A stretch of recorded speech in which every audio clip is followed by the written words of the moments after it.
Hello, hello, good afternoon, good morning, good evening, good whatever you've got, because today we're bringing you some Link to the Past Randomizer Tournament Group V action.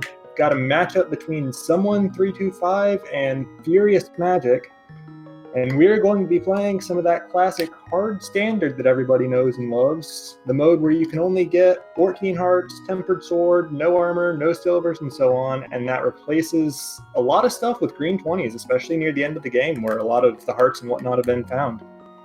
Calling this match today, I am Reg. I'm joined by Adalor. So Adalor, how did we get here? Well, this is our Group B match. FuriousMagic lost in round 1, lost 2C, and Shady Force managed to beat someone325 in a 2-1. So that puts both these runners down in the 0-1 bracket of this group. So they are both playing to stay in. Whoever wins this set will move on to be 1-1 and go to the tiebreaker for week 3 for the group. Yep.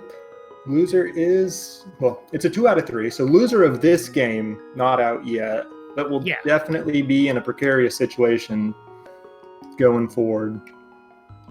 And like you said, the winner here moves on. They face the loser of that Shady Force 2C matchup, and the winner of that will go to the group stage, or the bracket stage, excuse me. We're in the group stage now.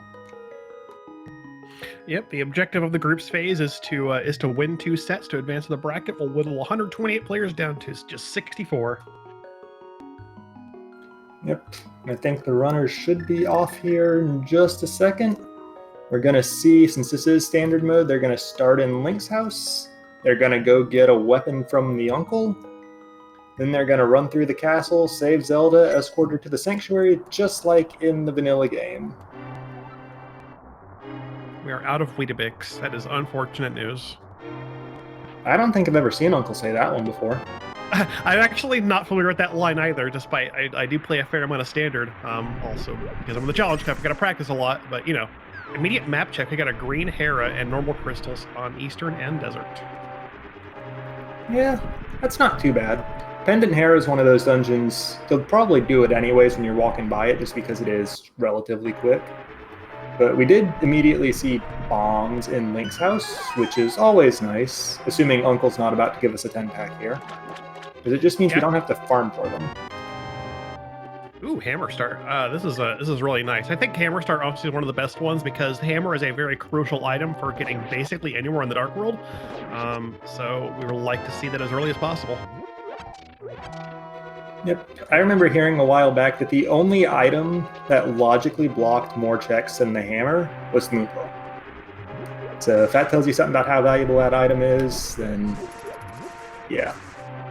Exactly. It's also a very good weapon. It has a bit of a short range on it, but it does tempered sword damage. So imagine having like a thing that deals your max sword damage at the beginning of the game. Pretty strong. Yep. Kind of a mediocre hitbox, as you alluded to, and as we've kind of seen here. But as long as you use it while facing either down or sideways, it's not that terrible. It's mostly when you're facing upwards that it'll really hurt you. Oh yeah, that upward hitbox in the hammer is awful. Oh, there's our moon pearl in the map chest and castle. Well, there we go. Okay, so here's what we're gonna do. We're gonna find some gloves in the back of the sewers. Then gonna save and quit to Link's house, go south to Kakariko, go straight into the Village of Outcasts afterwards. Probably not, but that would still be really fun. It would not be the first time we've seen extremely early Dark World access. It's rare to have it coming out of Castle, but yeah, we're one piece away. It's entirely possible. If we do get that, we could see a ton of divergence right off the bat. Honestly, I kind of hope we do, because having a lot of divergence like that makes for a really interesting race. Yeah, there's definitely a lot to be said for races where both of the runners are following the same route. Neither one gets particularly lucky or unlucky compared to the other one, and it just comes down to who executes better. But when you've got the super divergent routes where one works better than the other, pays off, that's also really exciting in and of itself. Especially when both routes are just kind of paying off in different ways, which is really what I'm hoping to see most here. Oh yeah, it's the best when you get both runners splitting up and they just keep finding items they're gonna end up needing. So it's just like you get like 2 or 3, 4 items difference in inventory, and it's just like crazy good races. That's the ideal scenario. Yep. On a bit of a more immediate note, I haven't been paying much attention to it because we got the bombs in Link's house, but have we seen drops from any guard anywhere here? I don't think so. I haven't noticed any drops. The first one we could have gotten would have been the green guard, of course. But it looks like they're not trying very hard to farm, which is understandable because we do have a 3 bomb pack. They're not particularly worried about getting drops. As I said, someone is go ahead and just he gets a. That looks like the guards are in the money pack then. Yeah, because I noticed both runners have 20 run rupees, and we haven't seen a green rupee in a chest here. Just not sure if that was under a bush or something, or if it was a drop. Bandman in chat's telling us that a green drop. That's actually the large variety pack. That if the green guard had a full magic previously, so that's actually you can farm bombs out of that pack if need be. Yeah, with the with the red rupee drop on someone's side, excuse me, the next drop in that pack is going to be the 8 pack, so he can cap out his bombs off the snakes if he wants to. Especially, I think, right here in this room, has more than a few he can kill if he wants. Looks like he's got that. That's his idea. Yep, there's that 8 bomb. Correct. That sets him very well for Kakariko for bombs. You don't have to worry about running out anytime soon. Yeah, and don't really have to worry about buying them either with so many in hand. Even for the South Shore checks, mini Moldarm Cave with a hammer, not the most fun thing in the world. But if you pair it with just 1 or 2 extra bombs, it's certainly doable. Oh yeah, being able to lob bombs across the pits and mini Moldarm is a huge benefit when you have a few to spare. So we've seen the map in the Dark Cross chest, which means the rest of the items that we're going to find in the back of Escaping Sanctuary are all items. We'll see all 4 chests be opened here. I'm still wondering if that glove is going to show up to complement the hammer pearl we've already seen. But no, not in these at least.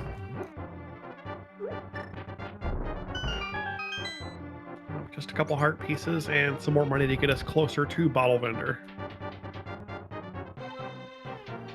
Looks like the rats may be in the same prize pack as the gardens. I don't think so. But that big magic drop, I'm kind of not sure. Because there is a magic prize pack that starts with big magic. All right, last chance at glows. Do we get them? No, just more bombs. Okay. Still plenty of checks in Kakariko for them to show up and give runners the option of immediately going to the Dark World. Yeah, we just wanted to see it out of Castle. We were like, man, what if they had Dark World like before they got out of this game? Yeah, because the more of the world you open up early, the bigger the opportunity for divergence, as we discussed before. More opportunity for big plays, as I like to say it. Big calls that lead to big things that can swing a race. That's what we like to see, excitement. Yep. For now, we're not getting anything in the way of divergence here. We do see bombs on the tree pole, so FuriousMagic going to be really well stocked on bombs as well. Yeah, he's up to 9 now, so really nothing to worry about on the bomb count. There's a red boomerang. Decides he'll take that. Not bad to have, especially this early in the seed. Stun prize could prove to be pretty valuable if they bother checking it. Like if it's red rupees, you can farm that for Zora instead of having to use slower methods. That and with the hammer, sometimes hitting enemies can be tricky. Just being able to stun them in place, if maybe slightly slower, but like certain enemies can just be made easier to combat in general with being able to stun them. Yeah. Someone being really thorough with his checks here. We saw him go check the bush crab earlier for full magic, which he wasn't interested in. And then checking the tier 1 tree pole as well. So the only thing he doesn't know about is the tier 3 tree pole. It does cost him a few seconds, which puts FuriousMagic be the first one into Blind's hideout here, but that's nothing at this point. Yeah, really not much of a difference to speak of yet. What do we have in these 5 checks? Let's get some excitement. There's a layup. All right, that's a good start. Yeah, that's not too bad. It doesn't open up very much to us right now. That sword is nice. It doesn't do hammer damage, but it is easier to use. Yep, sword. We're gonna want to have 3 of those ideally, so they can get a tempered sword and have a much easier time hitting things than with the hammer, of course, because it does have, like we talked before, that really awkward hitbox. Yeah, and with a sword and a lamp in the same place, chat's already crying for Aghanim. We got 2 out of 3 pieces. What's left, chat? What's left? We want that cape, don't we? Or Cape? another sword. Yeah, either of those will do it. Although I don't really expect to see either of these runners take an early Aghanim play, even if we get another sword here. Well, that bow might change the calculus a bit. We can go clear Eastern Palace. That's now fully in logic between lamp and bow. And if there's nothing there, honestly, I'm seeing a really strong indication towards Palace of Darkness. I think we could see that super early here. Yeah, it's hard to think that they'll make even an early Aga play. If not, if we're gonna go for Aga, it's gonna be late, because at this point we're 1 piece away from Dark World access. We just need a glove, and if there's a glove anywhere in like Sphere 1 or even Sphere 2, then yeah, they'll most likely find that before making an Aga play. It should be in this close to Dark World access. Yeah, we'll see all the usual, the South Shore plays, the Eastern plays, probably even the fake flipper plays if the real flippers don't show up, towards like Hobo, Zora, and so on. Maybe even towards the desert for Agina, just to not leave him behind before climbing the tower if it comes to that. But so we're a ways out from even really thinking about climbing the tower here, but it is something. If nothing shows up, then Aghanim into Palace of Darkness would be a pretty strong play. But big if. Oh yeah, there's a lot of theorizing still. We've seen not even like half of the opening so far. There's a lot of checks to go. We gotta get to the South Shore, probably see fake flipper, because yeah, again, we do have the Moon Pearl already. Assuming they're willing to put off Zora, because they have not even close enough money for that yet. 1,200 rupees in Mini Moldrum Cave, easy. Just for all the 300s in Mini Moldrum, let's go. Yeah, I mean, it's rando. We've seen Girder before, right? Now I'm looking up the pool to remind myself how many of those even exist. Yeah, it's 4.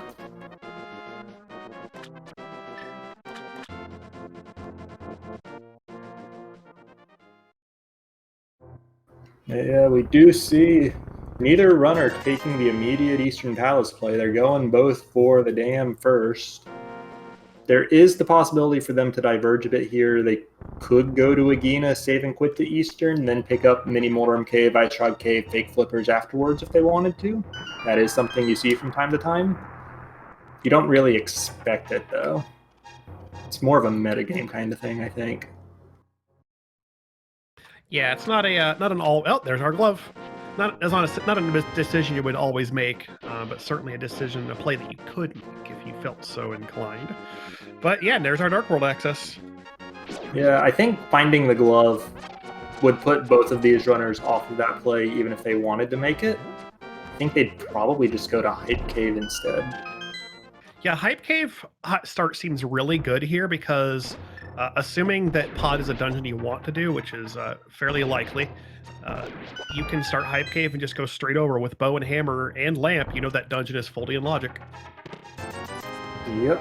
We did see FuriousMagic letting a bee loose to kill the Mini Moldrums here. Kane's a nice prize. Other Kane's a prize. Neither really helps right now. Now, one's great to have for later, and the other is maybe you need it as a safety item. We'll see. Maybe if we see like early half magic before these guys get to Thieves Town, we'll see them kill blind with it. You mean both these runners aren't going to perfectly nail the blind script? I mean, that is something that runners are generally pretty good at. But they're for just pure entertainment value, there's something to be said about turning on the Cane of Burna and just walking all over blind. This is true. I love seeing a Burna kill on blind. It's always satisfying. It's slightly... You've got to actually manage your magic if you don't have the half magic, though, so less likely to see it in that case. We do finally have some divergence here, though. Someone looking like he's going for a fake flipper play of some sort. FuriousMagic, save and quit out of Ice Rock Cave.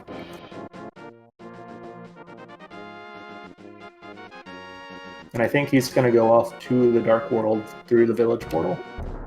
I'm guessing he's going to head left to village, yep. And then someone does a nice bomb setup to boast right against the transition edge, not to do any pixel lineups, can just drop right in and make it easy. Yep, bomb will put you right on the edge of the screen transition, as far as you can possibly be, which is exactly where you want to be if you're going to fake flipper. But it will not push you through the transition, so it is perfect for setting up fake flippers pretty much everywhere you can want it. And considering you generally always have bombs in your inventory, you can pretty much push yourself against any transition anywhere. Ooh, mirror on Hobo, nice find. This is going to pay off already. Yeah, that's really, really nice for someone before he goes into the Dark World here. Because you can just route that loop from Skull Woods down to Hype Cave really smoothly. Our map check shows pendants at Skull Woods and Mire, and then the 5-6 at Swamp and Thieves Town.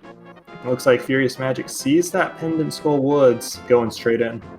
Yep, just go ahead and dip that, get those 2 items. Hopefully you don't have to go all the way to the back. If we do, we might not see it ever, because we don't have the fire on currently. Who knows? So he's going to go for the middle first, which is reasonable. Yep, middle and then back out, especially with the Cane of Samaria in hand to make this room pretty free. Oh yeah.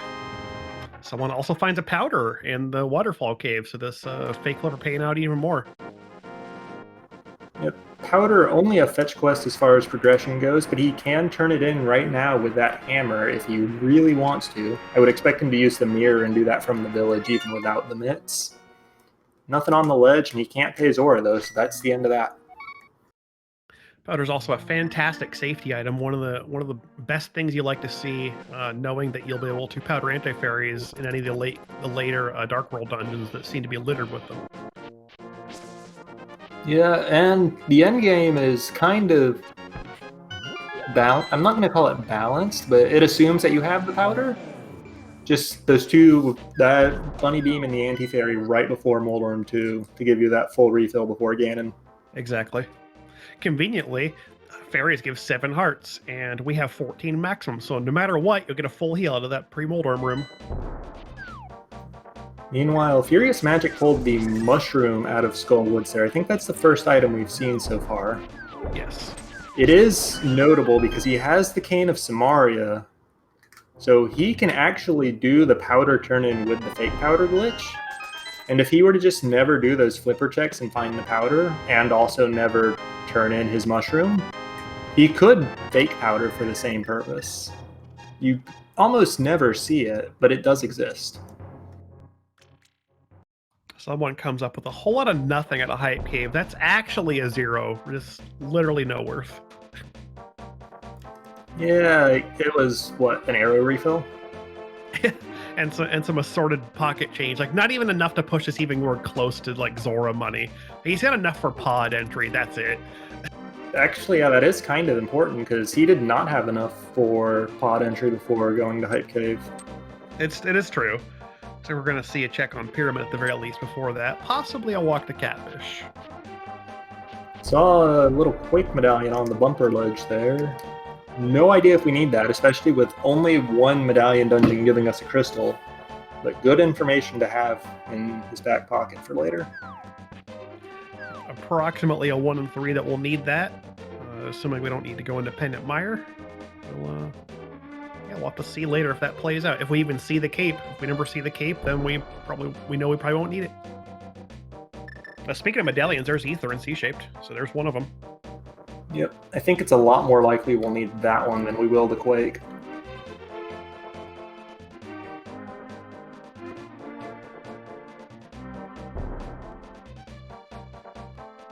Yeah, this is that divergence we wanted to see, though. We've got someone walking to the pod, and FuriousMagic is going to head into Village of Outcasts. We're going to have to pay attention to both sides as much as we can and hopefully not miss anything important. Yep. All of the early progression, the bow, the lamp, the hammer, really strongly pointing to Pod.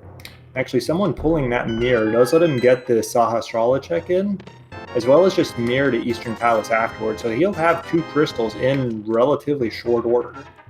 Yes. Finding that mirror on Hobo before doing this was fantastic, because you get to do this whole area in one swoop. It's really, really efficient. Yeah. Meanwhile, FuriousMagic going to have to loop around towards Hype Cave and not have the mirror to loop in that Cave 45 check south of the Grove or any other mirror checks that he might want to do if he had it.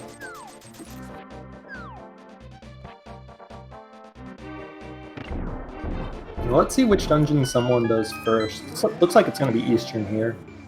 I don't think it matters that much. There's not much he would find in either dungeon that would speed up the other. Like maybe the boots, but that's kind of an edge case. Yeah, boots, maybe a better sword to fight Helmosar. I think that'd be nice, having Master over Fighter. But yeah, there's not a lot of difference. We did see the blue boomerang on FuriousMagic's side in Thieves Town. Some runners will claim that's the better boomerang. I like the red boomerang more for its functionality, but I completely understand and agree that the blue boomerang is less laggy, and it has its uses, particularly in the GT basement. Yep. Anywhere that you can use the blue boomerang, you can also use the red one, but the red one kind of harder to use with its increased speed and range, which sounds counterintuitive. But when you're using it to hit switches while moving, it makes sense.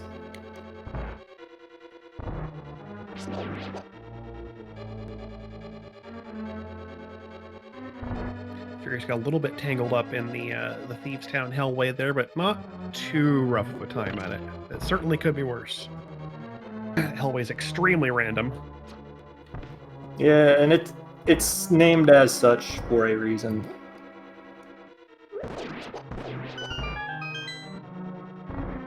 Someone making good work of that Stalfos room as usual there. For people who want to control these bugs over here real bad.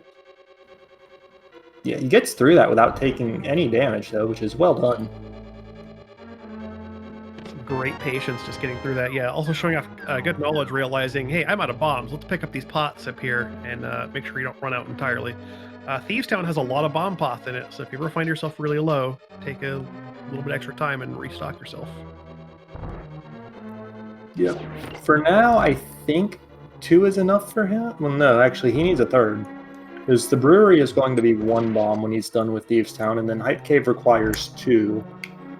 So unless he finds a pack somewhere between there and here, or he gets one at that 50-50 bush by the brewery, he actually won't have enough for Hype Cave, as things currently stand. Yeah, hopefully we don't run into that situation.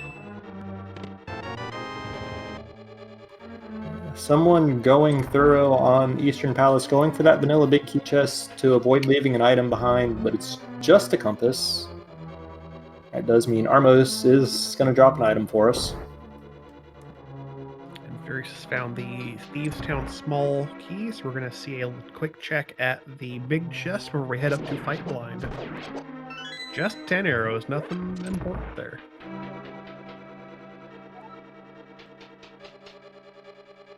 Yeah, I have not been counting Thieves Town items to know whether Blind is going to drop one, but is going to drop a 5/6 crystal regardless here.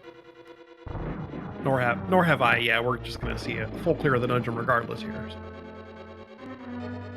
Yeah, chat saying all 4 items in Thieves Town were already found, so this is just a required boss kill for a crystal, nothing more.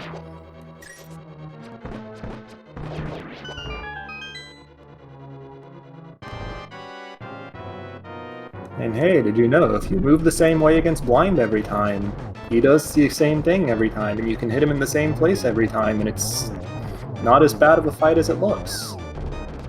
And then you get hit and everything sort of goes down, but FuriousMagic covers pretty well. Someone kills the Armos Knights, gets in that.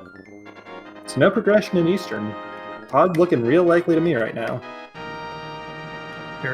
Very good boss fights on either side. Yeah, Furious got a little bit off script for the very last hit, but at that point, you're just like one hit away. Just get him and call it good. And we did still, of course, have that cane in the pocket. Just in case things got crazy out of hand, you can always get the burnout to secure the fight. Yep. The actual interesting note about the blind fight that most people already know is that no matter what weapon you do, it does the same amount of damage and it takes 9 hits either way. So, well, there's pod progression. And FuriousMagic showing off the that 50-50 bush outside brewery in case you find yourself low. Had good knowledge that, hey, I'm out of bombs, or I'm really low, I need to make sure I get at least one more, and got it. Yep, so now he can open Hype Cave fully. We know there's nothing there, of course, but he can open it. It is 4 items that he's not wanting to leave behind. But yeah, someone's routing this seed is really paying for him. FuriousMagic not picking... Okay, he is picking up that green 20. That looked suspiciously like a bow. Camouflaged as it was. Yep. I guess he paid 80 rupees for admission to that game. May as well at least get a partial refund. Especially with being still as low on money as we are, we have not seen any even like the 100 rupee come out. We've just like a lot of pocket change so far. We got flippers on Stumpy. That's going to get us into one of our 4 items we need for Swamp Palace. We could get into that dungeon right now if we wanted to, just can't get to the back. Well, I say we combine between both of the runners. We, the commentators, could take these items that we have collectively and enter Swamp Palace, yes. Yep. FuriousMagic will be able to once he follows those flippers to the hobo. But he'll have to save and quit for that because you can't get from Dark World to Light World otherwise without having the mirror. We know where that mirror is, but yes, with flippers, it's probably not too long off from actually finding that mirror in particular.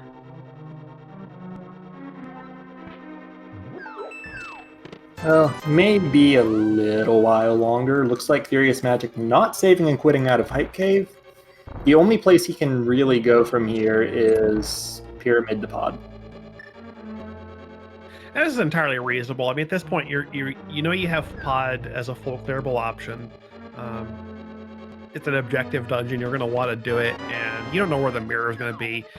Ideally, you want to hold out until you get it and do both dungeons at once, but sometimes, like, the mirror is in Eastern Palace. You never know. Like, you can't do that. It just doesn't work out. So you take your objectives. Yep. Definitely reasonable, especially when the seed gave you all of the items you need for pods so early in the seed. It does feel bad between not being able to combine with Eastern Palace and just not having the mirror to route Palace of Darkness in general. That routing is so much easier with the mirror.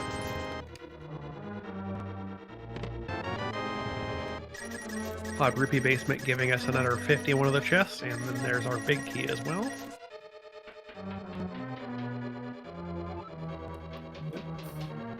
I think someone... No, I didn't count. I thought I was counting keys, but I wasn't. Turns out this was a key for a key anyways.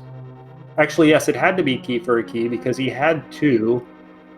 There were 3 key doors left. There cannot be a small key in the dark basement. Or, I mean, in the dark maze, and Helmasaur can't have one either. So... someone having me second guess my key counting, but... there's a bottle. We already had one, though. Turns out you were right all along.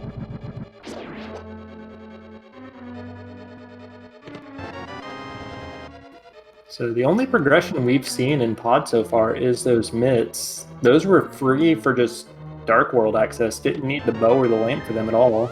So unless Helmasaur is dropping something, that was all just total bait on the part of the seed. Very nice to have bait that you'll take any day of the week, but still.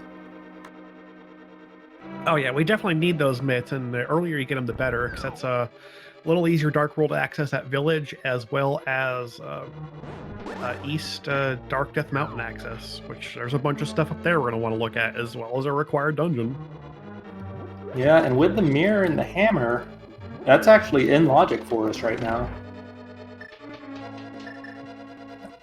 Actually, I wouldn't expect to see it, but I can see a world where someone goes to Death Mountain before the Village of Outcast region.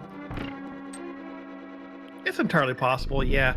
Yeah, you do want to see, ideally, waiting for like hookshot to pop up to make the be able to clear up the whole mountain in one go. But it's possible. Yeah, ideally you'd also like to see your Turtle Rock items show up, your rods, your cane, well, we've got our cane, but rods, medallions, and so on, just so you don't have to climb the mountain again for that. But also very possible that we could just put off Turtle Rock so it's the last dungeon we do before GT. It is the ideal routing, the able to last dungeon TR. We're a ways off from that, though, so entirely possible. We still need both rods, and whatever medallion it's going to take to enter, which we do not know yet. Yep.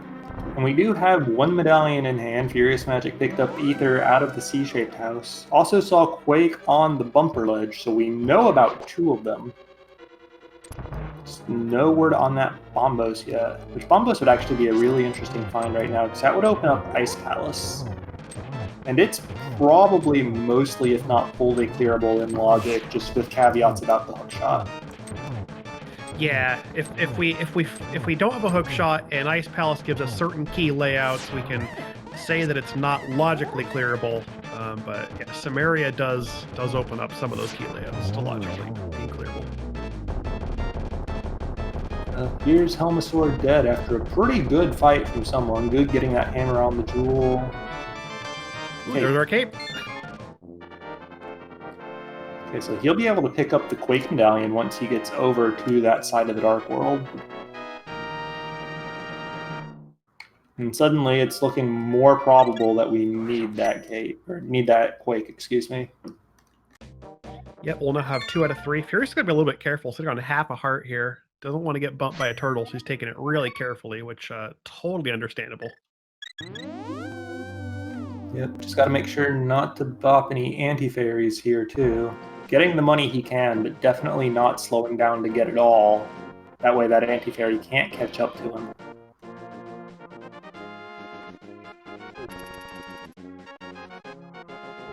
Yep, just taking his time.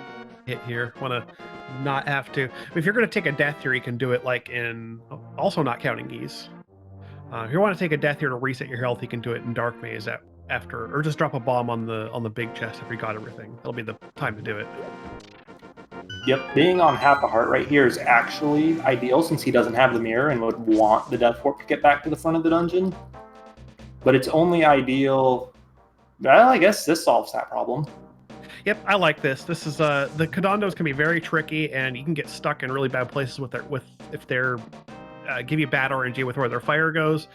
Ether solves that problem. Well, for the most part, it solves the ones that are on screen. But yeah, it makes it a lot less dangerous. Very good heads-up play from him to recognize that was an option.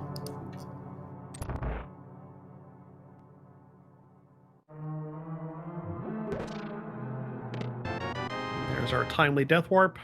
Very, very well executed. Sticking around the back half of the dungeon with just half heart for a while and makes it work. Yep, and now he will be on to the boss, will get his cape. And I'm wondering where FuriousMagic goes next here. Having already been to the Village of Outcast, he's actually got pretty strong reason to go to Death Mountain.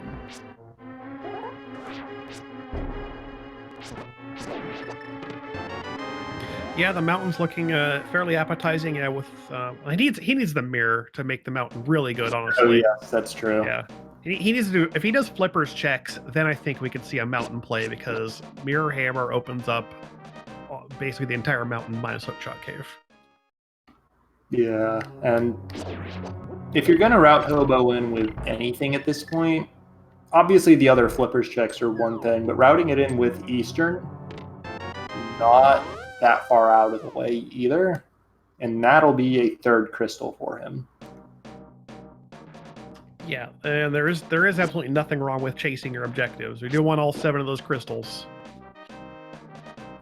Yeah, and Eastern Palace, if you can do it in go mode, that's nice. It might save you literally 0 time though.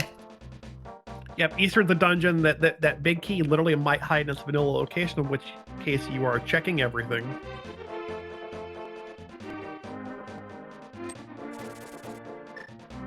Someone going to grab that Quake medallion.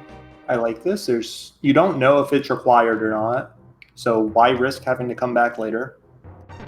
Exactly. You may as well pick it up just to know that you have it and not have to take time later to come back to what's basically more or less an isolated check, in case you find out later that you need it. And then I'm curious whether someone will continue walking east here and loop in the graveyard ledge with this check, or if they'll just go on to the village. Into the village, looks like, yeah. Just using the cape to assist dodging those birds, which will deal, I think, 3 hearts of damage on green mail. They're vicious. It's 3 or 4, can't remember which, but yes, they do a ton of damage. It would be ideal to not have to find out how hard they hit.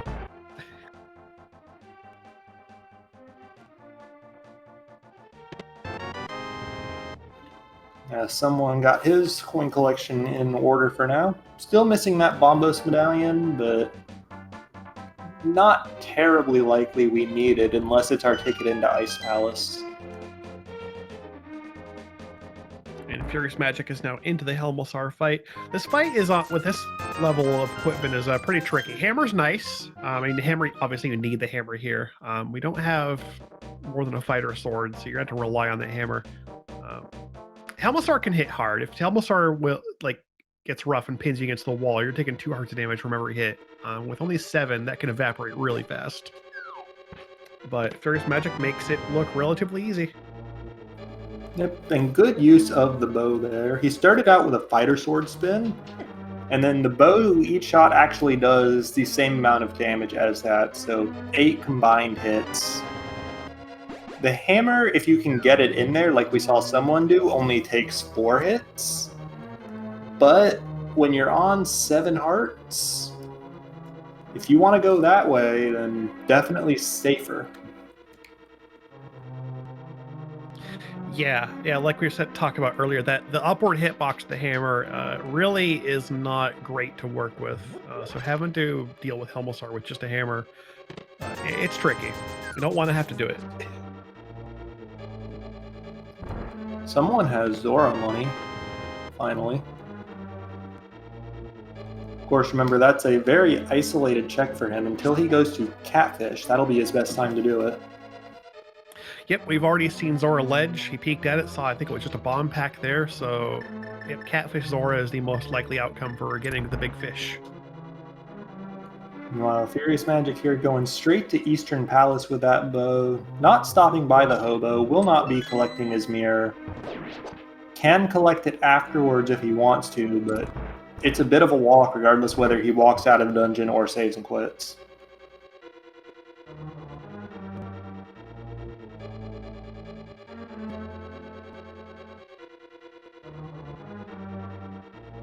Yeah, again, I don't blame him for doing Eastern here. It is, again, a objective dungeon. Need those crystals for later to get the GT. So this is a fine play. And plus, the whole area has like 6 items in total. So there's a good amount of stuff to find. Yep, definitely a very reasonable play, and one that you would expect most runners to do over the relatively isolated hobo location at this point. We just unfortunately know it doesn't have any of the items FuriousMagic is looking for. And we know that someone fake flippered earlier and just got very well rewarded for it. Exactly. Plus, in Furious's case, like you still have Zora money, you're sitting on 320 rupees. You want to be able to do all those checks at once. So it's ideally you hold out until you get 500 to do all the flipper stuff together. And I don't remember if there were any rupee packs of note among the 3 items in Eastern Palace. I suppose we'll find out pretty soon here. There is that rupee room in the back that I believe has 90 rupees. Yes, we could very well see that rupee room get used, because that'll put us... that's about half of what we need at this point. I think this one here is a heart piece or the big key. I forget exactly. I don't think we had any significant money. Yeah, it's a heart piece. Yeah, and I think it was... big key in the next chest, then map and compass in the big chest and vanilla big key, and then like arrows or a heart piece or something on the Armos Knights. So yeah, nothing really to find. Jet saying we've already got the big key, so an item in this next chest here. Right, big key was in Cannonball, that's correct. Also, someone did a really nice usage of what we call the fake real powder. You can do the fake powder glitch with the actual powder if you're out of magic by doing the same motion, using Samaria and then menu switching to the powder, and use that to get a bunny beam refill. So very good usage. Yep, and his refill on that, even like the refill was ongoing when he got hit, so it essentially negated the hit for him. I love that that happens. Like even as long as the hearts are counting up, like any damage you take just doesn't matter. Yep. All right, so if you missed it the first time, here's another look at our scripted blind fight. It's just a specific series of motions. If you do it the same way every time, the fight works out the same way every time. Yep. We are off script. Here we go. The so-called script is good for trying to hit blind on his first vulnerable frame every time. So it's if you do it perfectly, it is theoretically the fastest possible fight. But it's not that easy to do perfectly. It is not difficult to get something resembling it, though, as we saw on both Someone and FuriousMagic here. I am bad at names. I'm very sorry. It's okay. Yeah, typically you see like six hits is a pretty good target for the blind script. You get the 7 through 9 is basically gravy at that point. But yeah, it's nice that like the optimal script is both the fastest and the safest. Yep. It's just difficult to stay on it when you've got two heads flying around shooting fireballs at you, and even if you know the movements you should do, sometimes you just don't do them. Yeah, the most important part really is just getting those first frame hits, and those are all generally sword pokes. You just have to have your sword at the ready. The moment blind becomes vulnerable, you get that next hit, and then it'll just keep that script going. And as we said earlier, it doesn't matter what you hit blind with. 9 hits of any weapon that will damage blind will do it. Yep, and on that note, it doesn't matter how you hit him either. With swords, pokes tend to do half as much damage as slashes, which also tend to be half as much as spins. But for blind, it's all the same. He doesn't care. Someone almost taking the bait on the fake silvers there, went for it and realized, oh wait, this is hard pull. Can't even have those. Could have taken it and gotten the 20 rupees to get to 500 though. Yeah, especially since one of the lesser thought about things here, the smith will take 10 rupees from you when you turn him in. So you ever actually get to smith and not have enough money for this? I never had it happen, but I wonder if in a race it's ever happened. I've never seen it. But if he had grabbed the green 20 disguised as silver arrows there, he would have 510 right now, so exactly 500 after, assuming the smith is not going to give him money in return.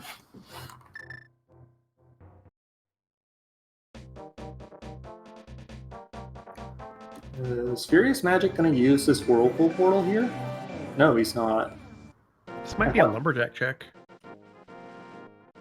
Yeah, that could be. You cannot get the lumberjack item without boots, so a lot of runners will try to wait to check this until they have them. But I think he might be going up Death Mountain after this, even though there's not that many places he can get to. Because that's the next best time to do it. That's the closest you're ever going to be to lumberjack. Yep, and we saw just a green or a big 20, yeah, so there's nothing important there.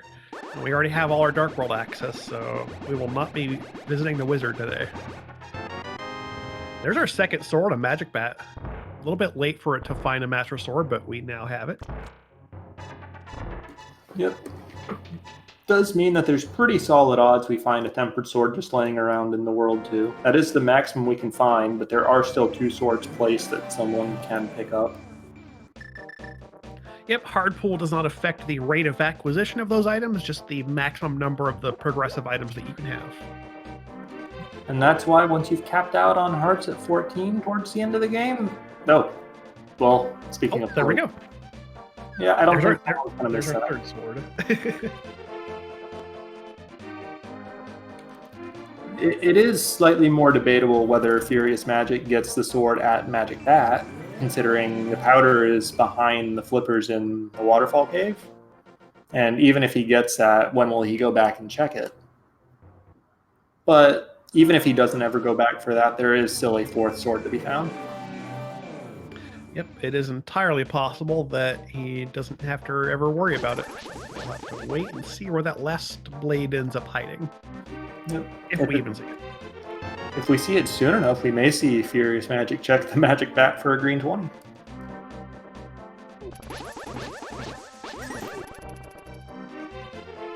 Furious is going to go for a hype cave, or not hype cave, a spike cave check. Yep. With bottle and invincibility item, this is in logic for him, and there's not really anything else he can do on the mountain here because he can't get to Hera or the east side. So may as well, and then just save and quit out. Oh wow, there's our last sword. We found them all. Someone got the boots. Boots and purple chest. Wow. So remember how we were talking earlier about this this divergence where they're both come up with different items? Here we go. Yep. Boots a little more valuable than a sword, I think, especially when someone already has two of them. Yeah, and we know that someone's gonna find that third sword. Like there's no way you don't go up the mountain and not get the old man, especially when we haven't even found the flute yet. So that he will 100% have tempered in not too long here.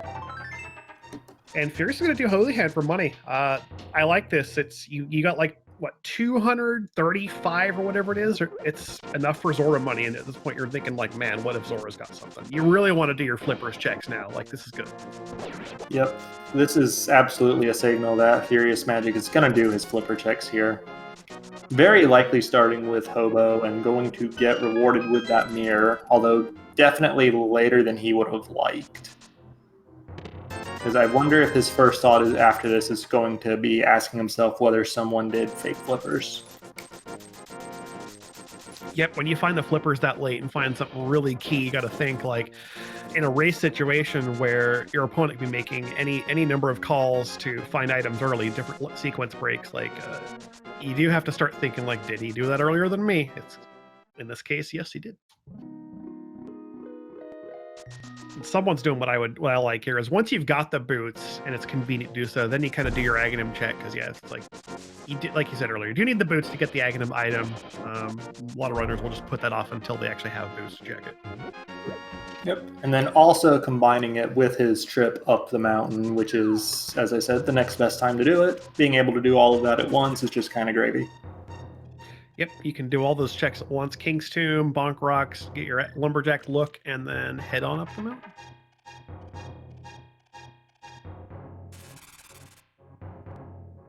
As Vortex is pointing out, yeah, that does have one unfortunate side effect, and that it does very much isolate Graveyard Ledge. We haven't seen that from either side.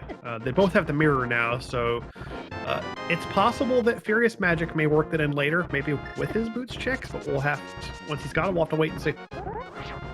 Yeah, I would expect that next time FuriousMagic is in the Dark World, which who knows when that will be. Now that he's got his mirror, I have to imagine he's probably going to head back to the mountain. But next time he's in the Dark World for whatever reason, he'll grab that Quake medallion that he knows about on Bumper Ledge and loop in the Graveyard Ledge with that. Inside Spec Rock, we have just a heart piece, and nothing important there on top. We're going to get our first look at FuriousMagic's side at our actual Zora item. This has been available for a long time since we got out of the castle, logically, and we have, well, just some money. A partial refund. Yeah, I've seen Zora give worse. I mean, when you pay 500 to get 300, it's about, if it's not progression, that's about the best you can do, really. Yep. Like maybe paying him that much for a tempered sword would be worth, or like maybe a Sank Heart or a half magic. Oh, half magic would be ideal at this point, yeah. Yeah, like we've got all the other items that we really care about from a safety, convenience, quality of life perspective. Well, I guess actually the flute not really progression this seed with Pendant Mire. That could very easily be in Ganon's Tower and we just never see it. But that would still be nice to find. Yeah, from a runner's perspective, this late into the seed, like you kind of don't want to see the flute because that just gives you more stuff you got to look at. You'd rather just kind of keep your available checks streamlined. Yeah, I'm kind of thinking that these runners may not want to see the hook shot until their last item for the same reason.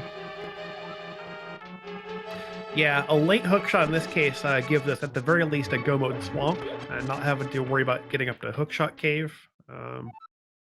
Yeah, that'd be nice.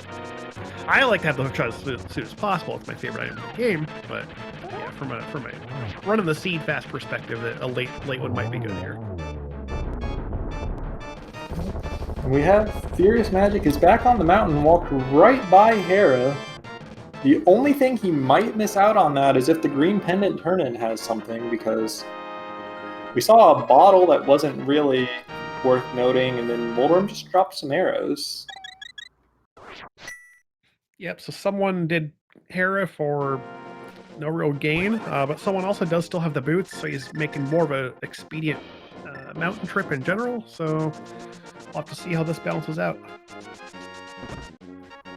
The boots do provide tangible advantage on the mountain in the form of 1 reachable chest in Hookshot Cave. It's in logic reachable.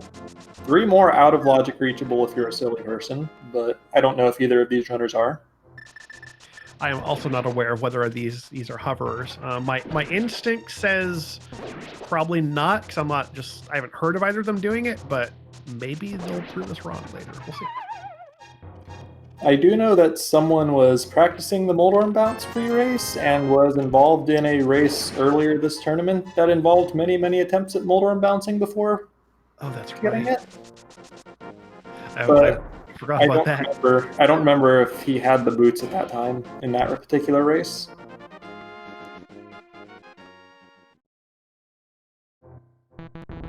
Now, we do have both runners synced up in Paradox Cave here.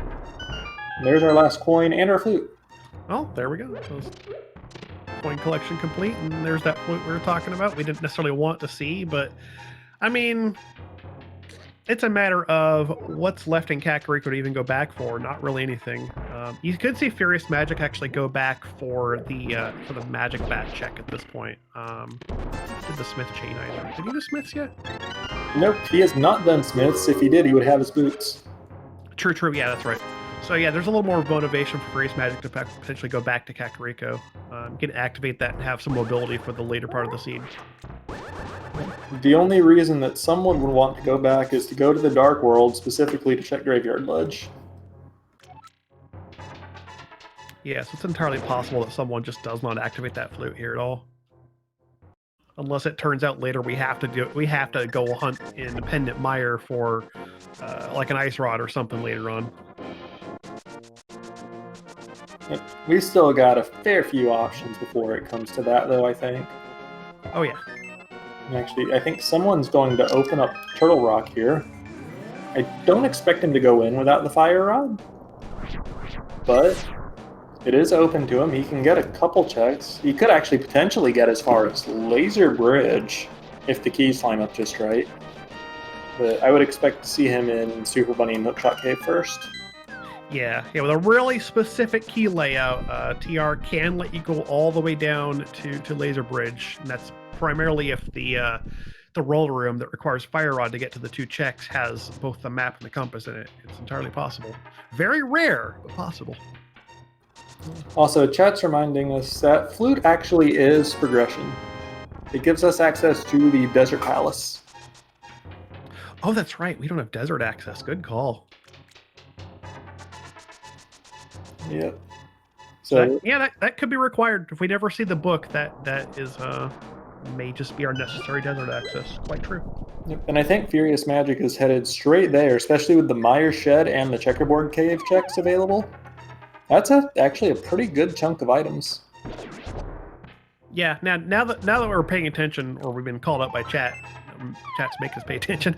Walking to Kakariko deactivate that. More value now because yeah, we do need it for desert. Looks like someone's done with Hookshot Cave. Not going to dip into TR. Going to instead go across for Spike Cave and going to get himself a green 20 for his efforts. Yep, skipping Turtle Rock here makes perfect sense. There's no reason to want to do it, but it is something, it is available to him, it is an option. I think someone didn't turn in that mushroom earlier, so this is the first we're seeing of this particular fetch quest.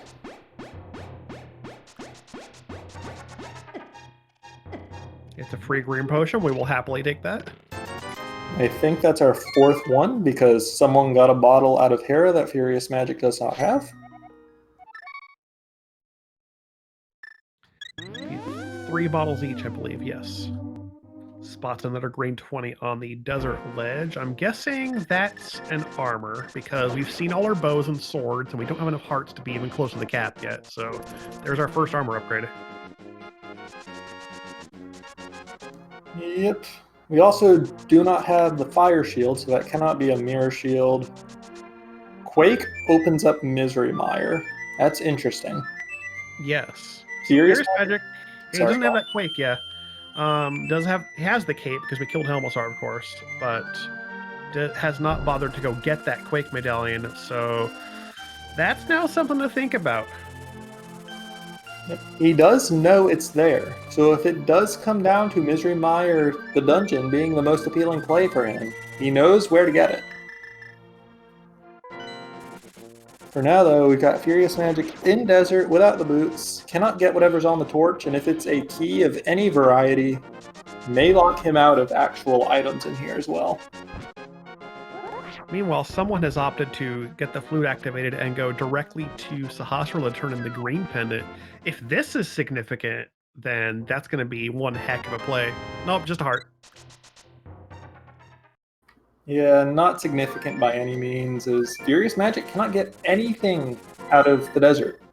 Small key on the torch, map in that chest, means that he is done until he comes back with boots. Yep, still missing those boots. Longer he's missing those, someone's just getting more and more time on him by having them being able to dash around. And also, yeah, now that being able to go into desert and just know you can full clear the dungeon, it's very, very much of an advantage. Yeah, like at this point, is Checkerboard Cave the only check that FuriousMagic has that someone doesn't? I guess Checkerboard Cave plus Inside Desert that someone's about to do? Quite possibly. Actually, no, there's also Zora himself. Yeah, true. But that's, I think those checks are it. So FuriousMagic very slightly ahead on the route because someone has been able to make additional checks. But none of those additional checks, none of those checks that FuriousMagic is ahead on the route by have done anything.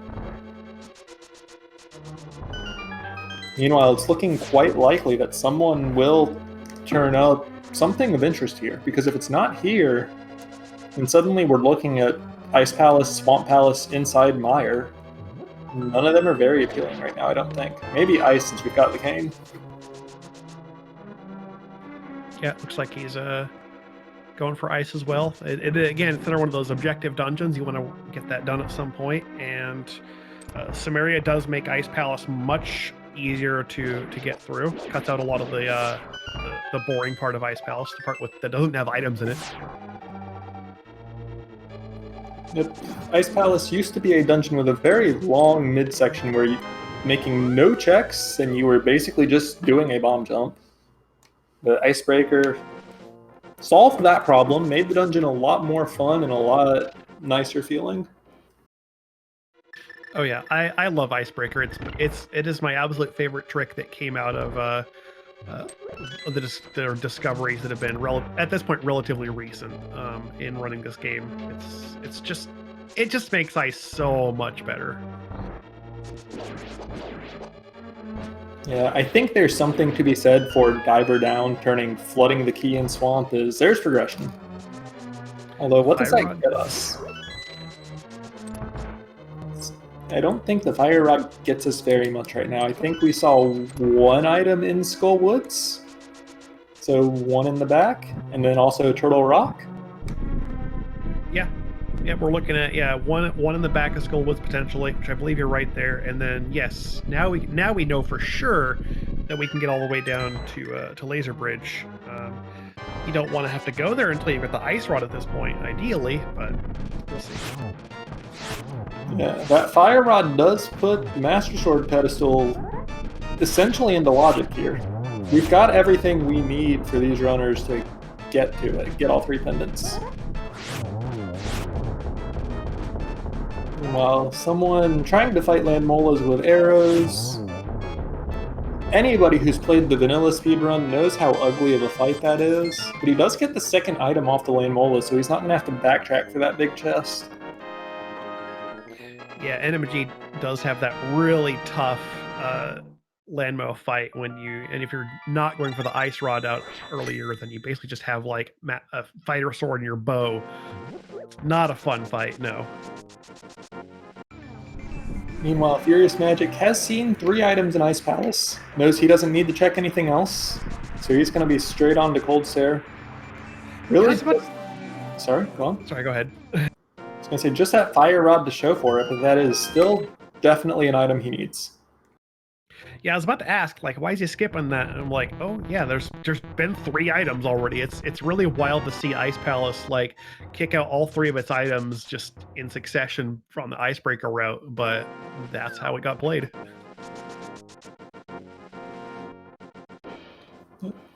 And we did see 0 progression in the desert on someone's side, so I have to imagine Ice Palace is probably going to be his next play as well. And then what's he going to do with that fire rod? Do you go Turtle Rock without the ice rod? Do you play Meyer or Skull Woods instead? Tough decision. Yeah, we could definitely sit here and theorize, conjecture, and figure out like, try to figure out like, all right, what are they going to do next? Just be better to wait and see what happens. We're gonna get that shovel check first off here. Another fetch quest item that we've been dealt. I think we have all of them. Yeah, we have mushroom, and powder, and shovel. We're missing the book for tablets. We did have a really nice fire rod, tempered sword spin, cold stare kill from FuriousMagic there. You don't see that very often on single magic, but he did a really good job with it, getting some splash damage and being able to get that last spin off on 2 puffs. And I think he hit one of the puffs twice even. Yeah, that was a really smooth kill.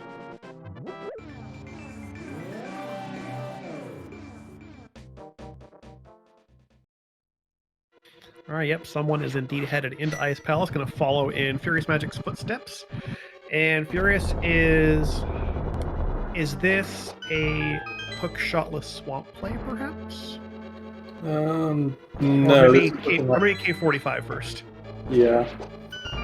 I think he's going to do K45 into the Smith chain with his mirror. Yeah, that's probably a better idea. Yeah, we know it's a better idea. Yeah, and he'll also be able to check his shovel at the same time as he's about to do here, even though that's nothing. Adding some more efficiency to this route versus someone having to just get this check by itself. Yep. And chat's asking where the fire rod is. Right there. In the Pen Gator room, top of Ice Palace.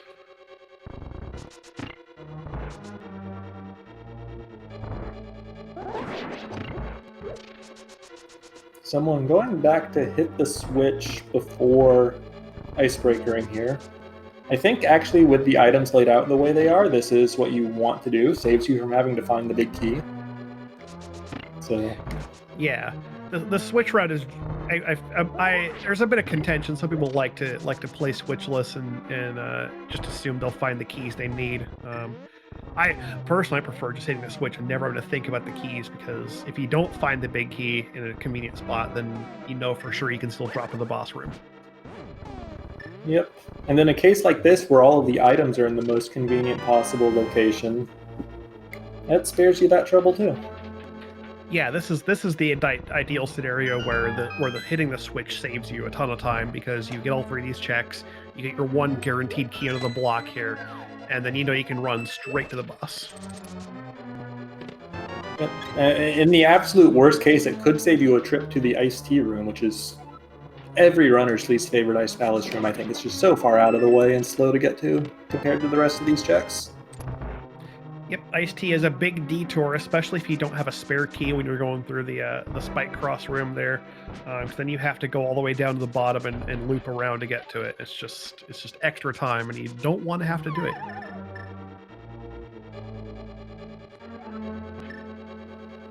On FuriousMagic's side, we see him turning in the Smith here. I think this was just a pile of money.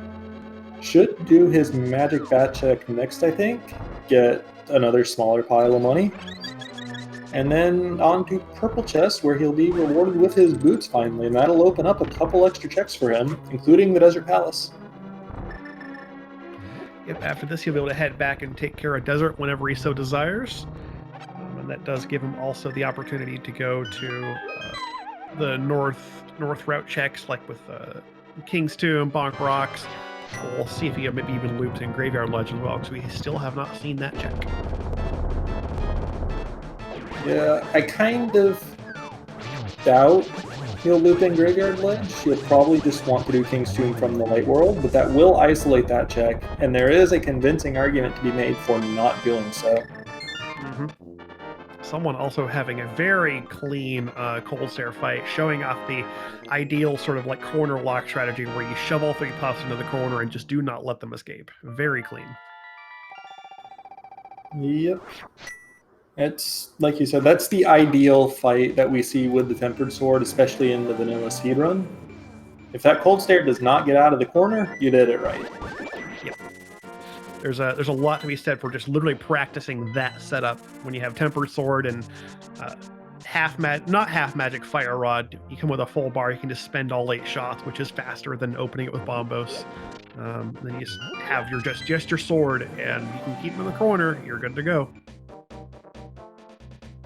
Yeah, but that, even though that is the vanilla speedrun strategy, something I've noticed just anecdotally with this tournament is that even though the hard item pool doesn't really impact the availability of swords, all 4 of them are still placed, can be found, and just the 4th one gets replaced with the green 20. I feel like we've seen a lot more like Master Sword against bosses like Cold Stare and Vitreous in particular. Someone's actually showing us the Graveyard Ledge. I'm slightly surprised he's the first one to this check. Yeah, this is entirely isolated here. Very interesting to see him work this in right now. Just a bloopy, not even worth it. So does he go back to Skull Woods for that last item, or they go back to the Dark World? I think he's got... Oh no, he could run over to Catfish Mirror to Zora now is what he's going to do next. Looks like it, yeah. So someone just taking all of his loose squares off the board here before deciding he wants to commit to Ice Rodless Turtle Rock or Hookless Swamp or Pendant Mire, whatever he chooses. Yeah, at this point, all of our options are kind of turning into not great. We've got, yeah, like you said, Hookless Swamp it's definitely the, if you had the hook shot, Swamp Palace is the most dense dungeon, but without the hook shot, you tend to only come up with like a couple items at most, because of the way Swamp tends to usually have its items laid out with more in the back than the front.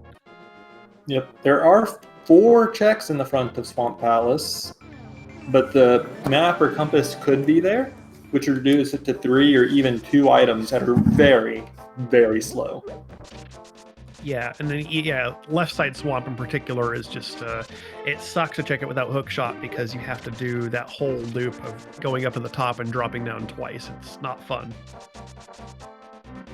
Pendant Mire is, well, it's Pendant Mire. There are 2 items in there, and it's a pendant dungeon. You don't want to have to go for it. And Ice Rodless TR is... It's, I mean, with how many times we've seen the Ice Rod on Laser Bridge lately, it's starting to turn into like a meta play, I think. You're saying lately? I feel like Ice Rod on Laser Bridge has been its natural home since like 2017. You mean it's not there in vanilla? I mean, no, not really. But yeah, it's Ice Rod on Laser Bridge is that goofy thing. You both love and hate to see it, because it's just like the game is just doing it again. Like, of course you put it there. Where else is it going to be? But then from a runner perspective, it's just such a play. Like, you hate to have to make it, because if you get to the bottom of TR and you don't have it, you're just like, oh man, what am I doing here? It looks like FuriousMagic may be choosing that option, though. He is back on the mountain. The only other thing he's really got up here is Hera. Someone is also, nope, fluting, never mind. Maybe Meyer, where are you headed? Yep, going to 6. Done the little motion to set up Spooky. Yeah, this is going to be a Meyer play.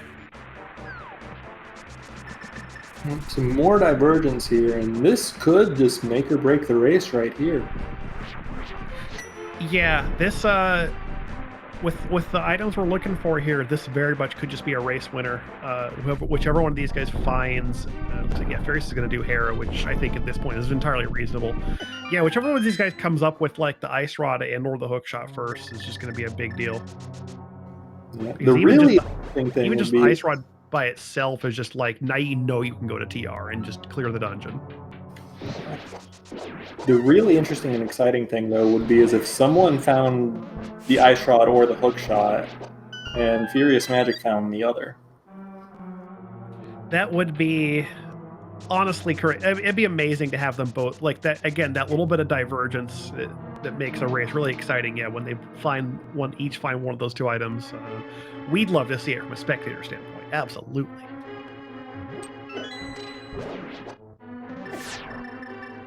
FuriousMagic having a little bit of trouble with the bomb jump setup here, but gets it now. Yep. Someone not checking, or wait, yes, he did check the bridge. I'm just silly. There was nothing in there. But regardless, going on to the fire lock side of Misery Mire, and this is a pendant dungeon, so chat's talking about Ped. We don't know what's on it. There's no book. We cannot check it. We cannot know without pulling it or finding that book. FuriousMagic gets Moldorm, but I'm wondering whether someone will choose to kill Vitreous, especially with this big key in hand. Yep. And of course, it is entirely possible that Ped has a requirement. Like, the ice rod can be literally anywhere that isn't locked behind Trinex. And that hook shot is being awfully elusive, too. It's entirely possible. Because we have Skullwoods, Meyer, and Hera are pendants, which do not require the hook shot in any way. Someone trying to do door state extension there gets it to dash through that ledge there, saving him a bit of time, but that fire bar was not playing nice with him. FuriousMagic did kill a Moldorm after falling once, so that green pendant we know is going to turn into nothing, but it's not checks that he's just got sitting there still at least.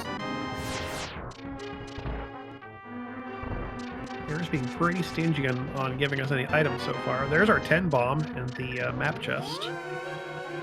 Someone was thinking about it for a second. Going to go kill Vitreous. Decided to peace out. So where's he going to now? Looks like a little bit of momentary kind of thinking about, like, oh man, where am I going? I noticed that pause, the indecision in the flute spot. Now we're back to 1. Yep. So we again have FuriousMagic ahead on the route here, going to be the first one in Turtle Rock, even though he's got a detour for this hookshot cave check he wasn't able to get last time. But someone does have both items out of Mire. So if we don't find both the hookshot and the ice rod in Turtle Rock, that is a play that FuriousMagic can make and give a bit of time back.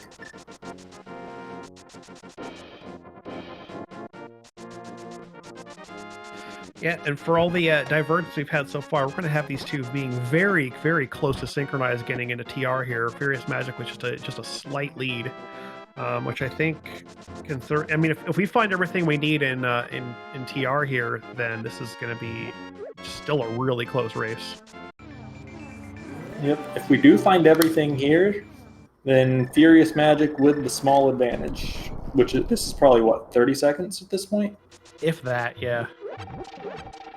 If either item we're looking for is not here, then it all comes down to whether FuriousMagic goes independent Mire. If he does, then he's giving a lot of time to someone here.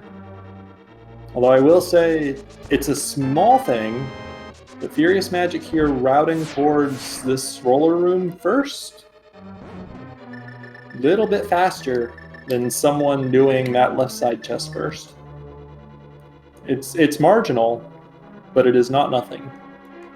Yep, it is just a few seconds to go to the right side, then mirror out, then go to the compass chest after that. But it is a slight advantage, yes. And yeah, good point. Pointing out also that they both had the presence of mind to not take the short way and then get in there and realize, oh, no hook shot. I imagine many of us have done that before. I sure have. Yep, it's not common to be in Turtle Rock without the hook shot, especially in the vanilla game.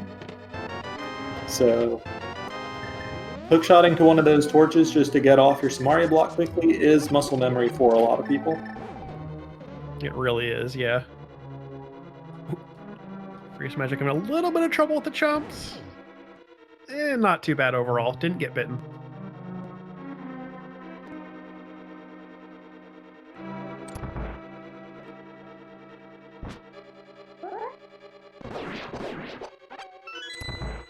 We did see a big key here, but we're still hunting for 2 items, so we should see both of these runners open the lava chests here that people like to not open. Oh yeah, there's no way we don't get full clear of the dungeon until we're in go mode. Yeah, if we even get it in here.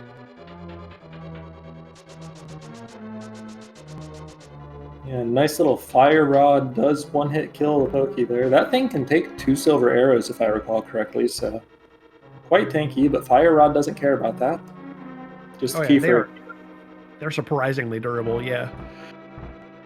If you don't have silvers, like you have like a bow. You're trying to good luck killing pokies with a bow if that's all you got, let me tell you.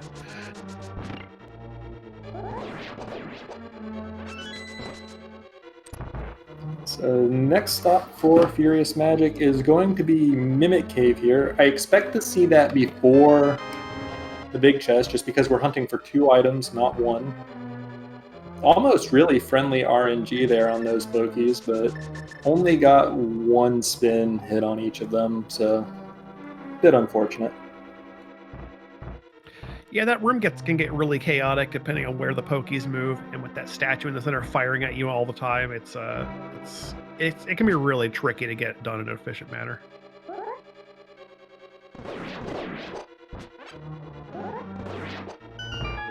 Someone having a much better time with it, yeah.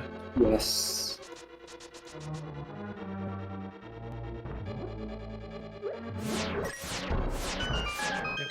Just still seconds apart here, less than a minute between these 2 runners right now, still hunting for their 2 go mode items, hoping to find them in Turtle Rock.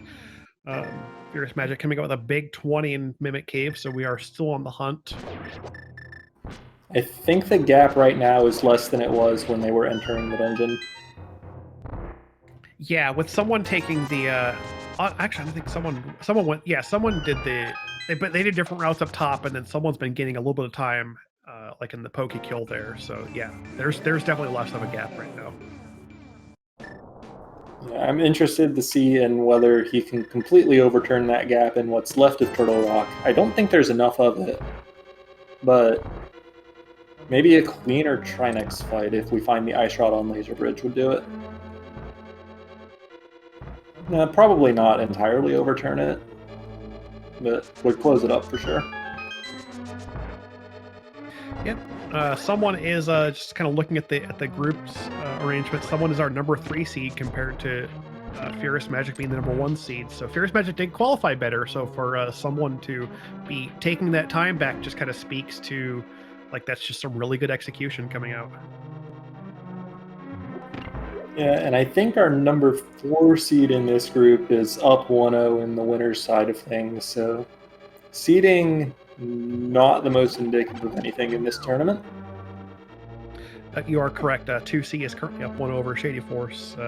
Yep. I mean, despite any potential advantages that may come from just a difference in execution, I mean, in the heat of the moment, like, racers can get to you, and it is still rando. Like, all the decisions you can make just may not pay out. So there was nothing in Turtle Rock. So hook shotless Swamp Palace, anyone? I mean, it's either that or the back of Skull Woods. FuriousMagic going to try to save his portal here, although I don't know what light world checks he can make. If you go to Swamp, you're throwing that portal away. He can turn in the green pendant. Yeah, he's got green pendant. Yeah. Yeah, there's not much in the light world you can really do to save that portal. It's a little bit late for that. I guess if he goes to Skull Woods here, he could Death Warp back to the light world instead of saving Pudding. Yeah, we'll see. Maybe that ends up working out. If it is Skull Woods, then that actually is a good play. Yeah, if it is Skull Woods and FuriousMagic goes there, then suddenly he's in good shape again, because someone going Hookless Swamp. Meanwhile, it looks like it is... no, FuriousMagic is doing his boots checks here. He had more light world checks than I remembered. Right, we do have boots checks, that's correct. Someone's making the play I think I would make here. Just go for a Hookless Swamp and think, all right, well, the game is goofing on us at this point, putting the hook shot in left side swamp. May as well just go get it. Yep, and I mean, someone's already gotten both items out of Meyer, so at this point, it's this or the one item Skull Woods for him. I don't think he's got anything else left. I think he's full cleared. That's probably correct. I can't think of what else he'd have left at this point. Meanwhile, on FuriousMagic's side, we do have chat pointing out that he has not gotten that Quake Medallion. He's doing his King's Tomb check. This does kind of make it less attractive appealing. If he had approached that from the Dark World, he could have gotten Graveyard Ledge and Quake in with that. But it looks like he's going to play Swamp instead as well. So making what we're assuming at this point is the right play, even with stuff like Meyer on the board still for him. Yeah, I guess to go for Graveyard Ledge would have been like throwing away the saved portal. You're hoping that you're going to find the Ice Rod in one of those boots checks. Yeah, I mean, I understand why he did that. Yeah. At the same time, though, going to Swamp is also throwing away the safe portal, but it's a bit late for that at this point for him because he's exhausted his light world checks anyways. Exactly, yeah. Like at this point, you say, all right, well, it didn't come out of the boots check, so I'm giving up on the portal save and just going for what looks like the best option, which is Hookshotless Swamp. I mean, it's not a great option in any case, but with what we have left, very limited options, it's like, what else are you going to do?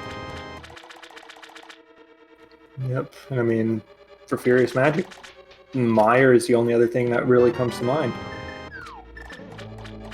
So for the difference we had in TR, now someone has a significant lead because FuriousMagic has had to do some cleanup on those light world checks. So we've got at least a minute difference here with someone already getting into left side swamp. We have seen 2 items so far, though. That heart container in the first chest, saw some arrows in the big chest with the big key in the south, so no map compass to be had. Yeah, so far, none of those 2 dungeon items I don't care to see. Really nice to have the big key early in Swamp, because it lets you just kind of work the big chest in without having to re-enter it or walk back to it from the back.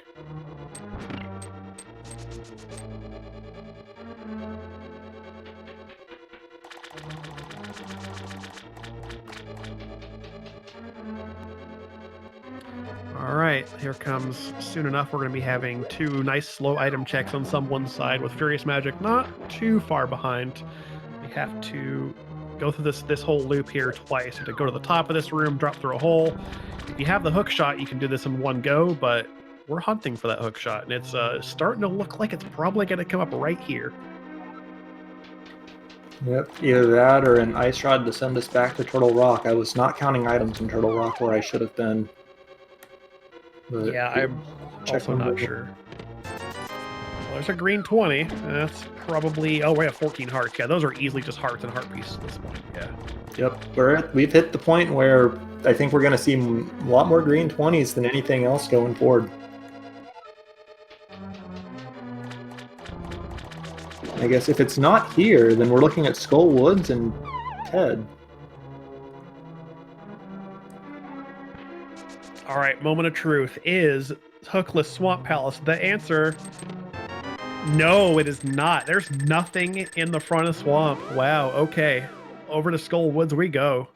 This is quite bad for FuriousMagic here, because someone's already cleared out Meyer. He knows it's not it. He's going to be straight on to Skull Woods. And if it's not there, then literally he knows he has to go kill Vitreous. There's nothing else he can possibly need to do. Nothing else he's not done yet. Yeah, this is a wild scene here. Jeez. I mean, it could be Ped too. Like, imagine like Ped Ice Rod to like a hook shot on Trinex. Like that'd be kind of really dumb here, but we could be looking at that as we get later into the scene, still missing these two items. Yeah, I mean, at this point, if the hook shot, or I mean, if the ice rod shows up first, then you just play the game assuming that hook shot's on Trinex. They're like hook shot or like book leading to hook shot or something, but you have to assume it's on Trinex at that point. And then, of course, if you get hook shot first, then you know, well, we got to go to the back of swamp and actually clear it out. And then you're assuming that your ice rod's going to be in the back of swamp.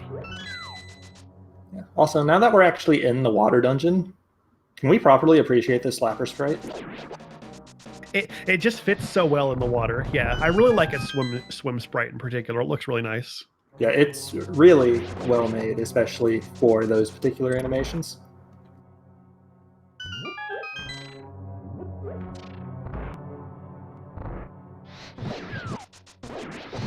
Someone is going for the boss kill before the bridge chest here, which I like this.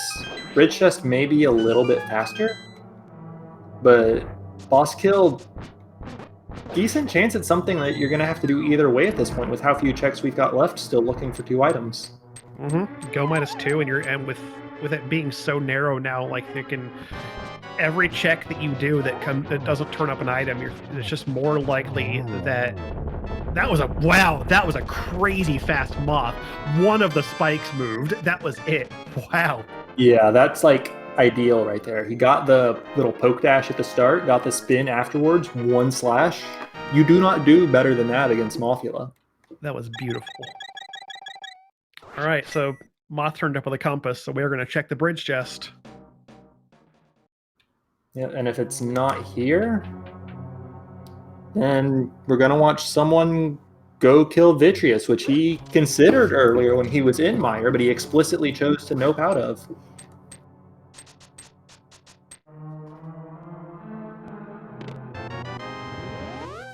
A bomb pack. Wow, come on, game. This is just silly. They could have at least given us the book. Someone needs to go. We gotta go kill Vitreous now. Yeah, like someone has checked every other item location we can reach with all of these items. Gotten every item out of every dungeon. Yeah, so if anything, this gives FuriousMagic a little bit of time back because someone is now double dipping Mire, whereas Furious will be able to do it in 1 shot, assuming he goes for Vitreous, which he should at this point, but still, someone still has a significant lead. Yeah, because double dipping Mire in the big picture, like, you don't like it, but it's still not that bad. It's basically just 2.5 rooms. Like this room, the first room, and then I'm counting the lobby as half a room here because most strats will take you through it several times.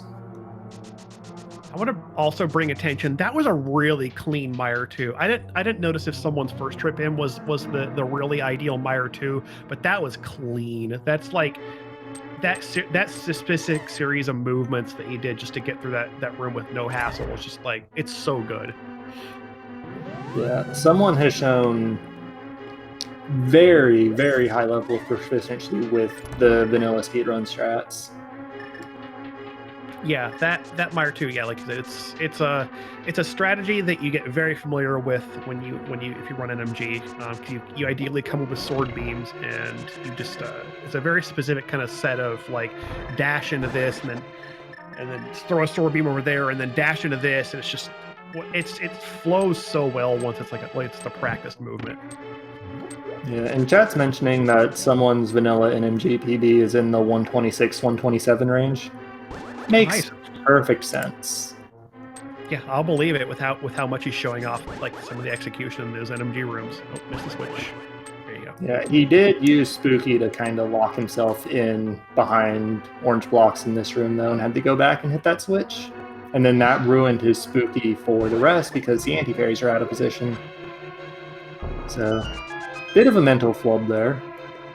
Something you really got to be conscious of when you're double dipping Misery Mire. But not the worst thing ever. Spooky Mire, just a very brief summary on that is a way to basically disjoint the splash damage from the fire rod projectile shot so that it moves the aura north of where it actually should be, and lets you basically hit crystal switches by just hitting things that aren't crystal switches. It's a lot more technical than that, but just kind of a basic idea of it saves a good 20 seconds or so in Mire Basement if you do it right. And speaking of extreme proficiency with the vanilla speedrun strats, that Vitreous fight was honestly about as good as his moth fight. And his moth fight was really damn good.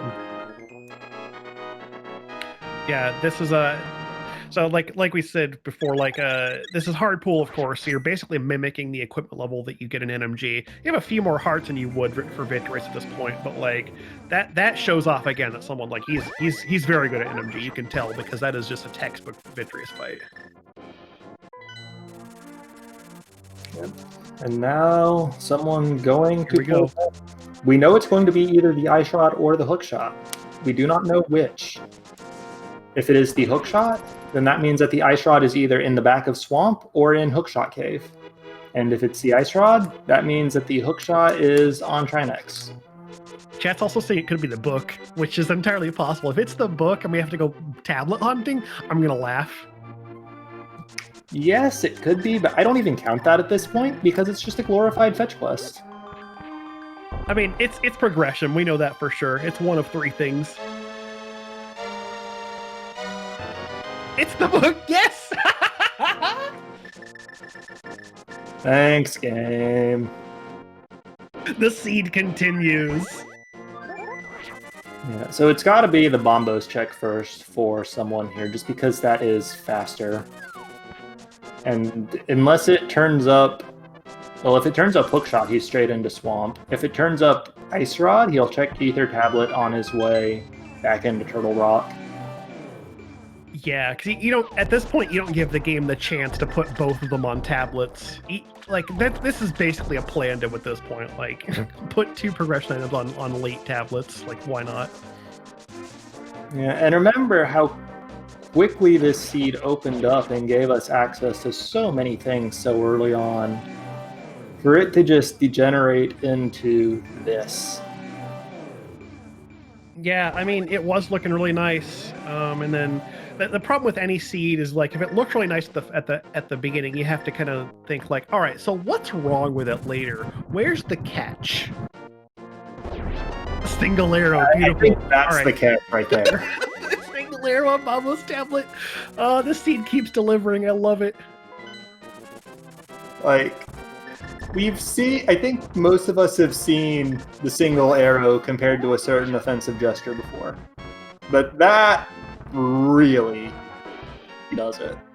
I love it. I love this so much. I mean, obviously from a runner standpoint, you hate this because you're thinking like, man, like how is my opponent dealing with this? What if they've made like the right calls and are so far ahead? You've got to be nervous at this point. But from our standpoint, like, we love to see it. When a seed gets to goof on them like this, like it's great spectator material. No, like, I can tell you, like, at least if I were running this seed at this point, I would just be laughing my ass off and thinking, there's no way my opponent routed this any better than I did. It's just too stupid for that. But Yeah. that's the hook shot. We've got to detour all the way back down to Swamp. We can't just run over to Turtle Rock. This seed just keeps being rude. No, that is the ideal rudeness, is making us do one more mountain climb after this. This is great. Yeah, it does mean, though, that we're back to what I was saying earlier. There's only 2 possible locations for the ice shot at this point. Back of Swamp Palace or Hookshot Cave. And neither of those is bad anymore. Actually, Pyramid Fairy. That exists. That would be a little mean. Is Swamp the red one? Yeah, Swamp's the red one, isn't it? Yeah, so after Swamp, like, that is an option you can make. Like, there's still a choice here. Do you do Pyramid Fairy or do you go straight up the mountain? At this point, you have to do Pyramid Fairy. Like, it's actually inexcusable not to with so few options left. Yeah, you're probably right. And we do see FuriousMagic here. He did pull out the cape for this Vitreous kill, which he did go for, so good for him not having to come back. That will save him a little bit of time, but he is very far behind at this point. But did pull out the cape to get those spins, and one of the hardest things about using the cape in this fight, if your sword gets dinked while you're charging the spin, you lose your charge. And the Small Eyes did that to him a few times. FuriousMagic does get a little bit of time here again compared to someone in that someone had to go back for Skull Woods and then finish Mire, whereas FuriousMagic gets to go do Skull Woods and then just immediately mirror to Pets. There's a little bit of advantage there. Not a lot, but like it's a little bit of time. He's still behind, but yeah. Yeah, it's not nothing, but it's not enough to make up the gap that someone has opened up here. Ooh, left side block. I like this. I like left side block. It's the strategy I use. I like to see it.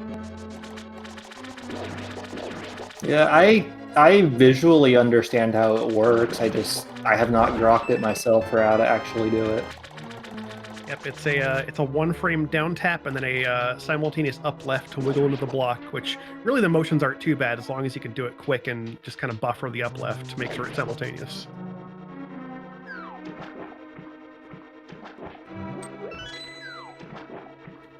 All right, so someone is still not found it, but we have one last item that's going to drop from the boss himself, Mr. Argus.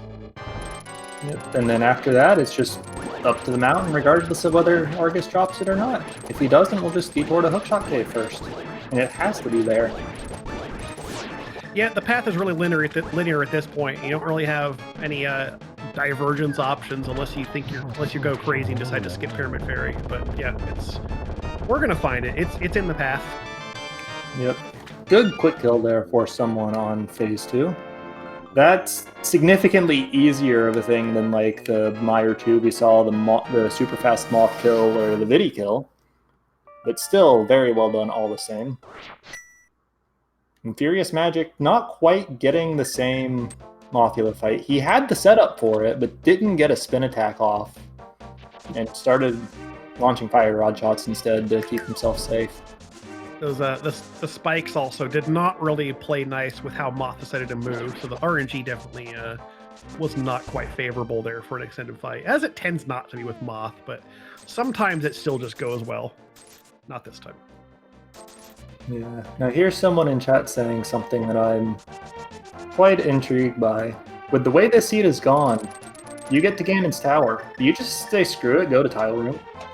Like, do you actually? After all of this, I mean, if you want to play to the memes potentially, I think if at this late, like you still think like, all right, how much more is this seed gonna dish out? Maybe it's done. I think I still just play GT legit, but who knows? I think maybe from a runner standpoint, from a you don't know how your opponent's doing.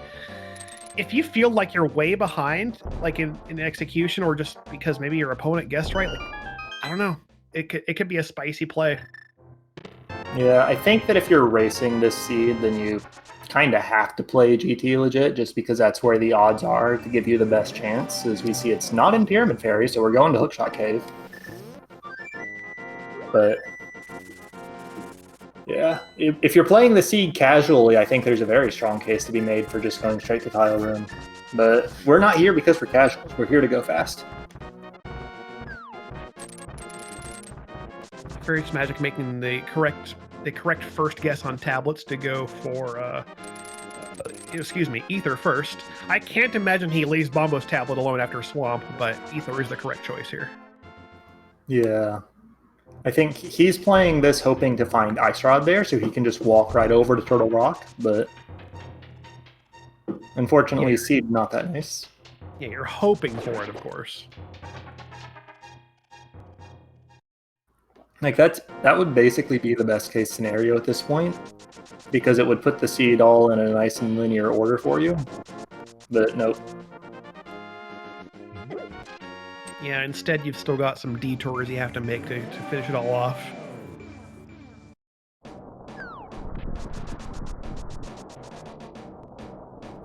So which test are we going to see the hook shot in? First, second, or third? The last one. As is tradition.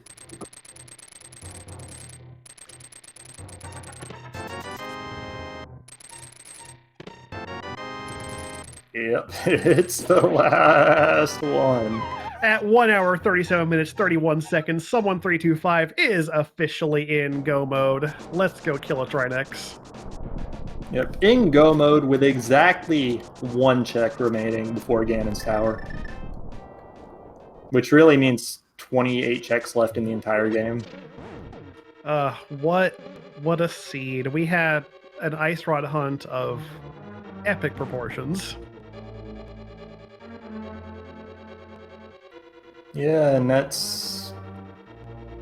Like, at some point, like, I'm gonna be honest, I really hate Ice Rod hunt seeds. Oh, so do I. At some point, when you get one like this, it wraps around from just frustrating to absurd to hilarious. So...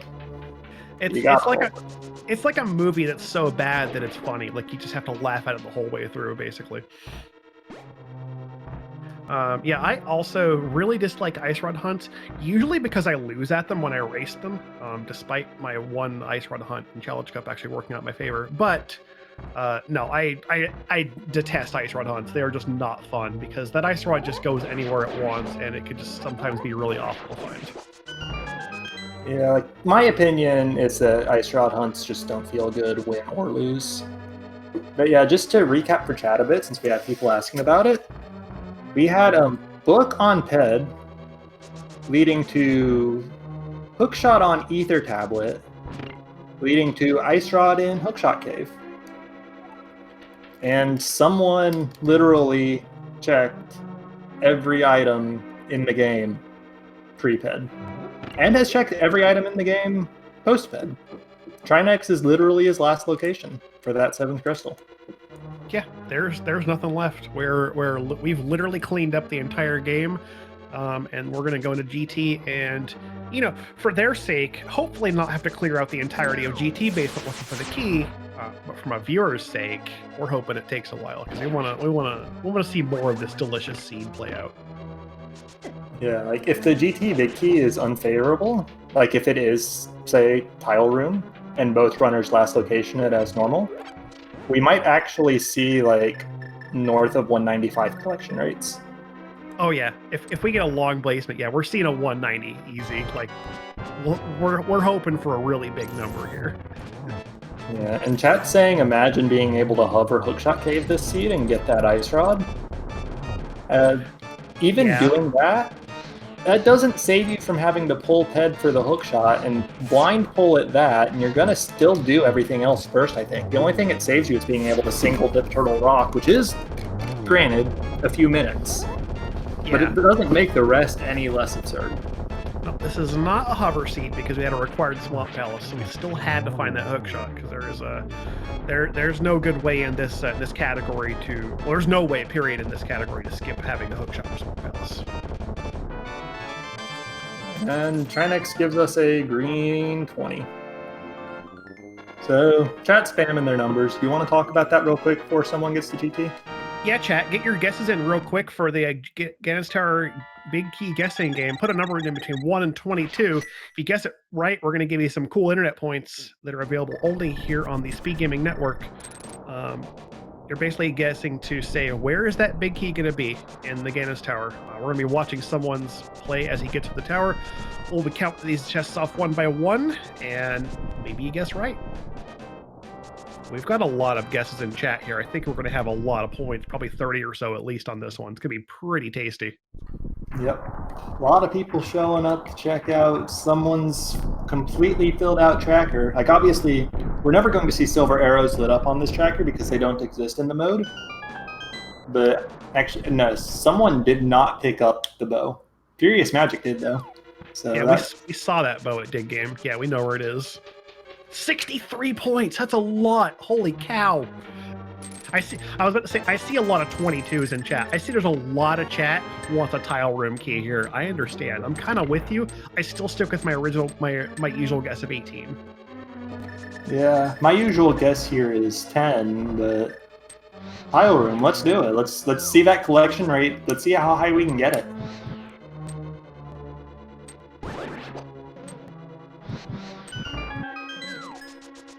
All right, so we got 2 in tile, 2 in the hope room. Nothing doing there. We got a key, so we can continue to the right. That's pretty standard play. If you get a key in hope room, you continue to the compass room here.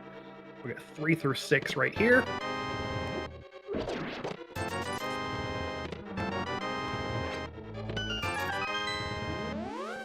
So far, so not big key. We'll get the pop key here, and then mirror and head left. Probably head left. Yeah, I like full right GT routes, but they're not commonly seen for a reason. Yeah. It's definitely a race play you make if you think you need to gain some time. Yeah, it's a metagame sort of thing, for sure, which, to be fair, a lot of GT routing is just metagaming your opponent instead of, or just picking something you like and sticking with it. Exactly. But we are 7 checks in now and still nothing. 8 through 11 here in the Stalfos room, also known as the Dark Magician room, or just DM room for short. I like the alternate definition of DM room because I like to call it the Dungeon Master room, because you walk into a room and it's full of skeletons. Number 10 is the winner. Hey, it's my number. I didn't put it in chat though, so Ranger of Void gets internet points today. The Evil Roosh, I butchered that last part, I'm sorry. My French is not good, but also gets internet points. 63 points for that leaderboard. Who's winning currently? John Boy 1918 with 225. That's a lot of points. Jeez. I see one of our commentators there, Drossi, is in 3rd place. There have been a lot of races, a lot of chances to get points. But someone through mimics going up the tower, FuriousMagic 2 chests away, 1 chest away from his ice rod. And he's got to kill Trinex, and he'll be joining someone in the tower. Actually, I think he'll probably be getting in right around the time someone is leaving.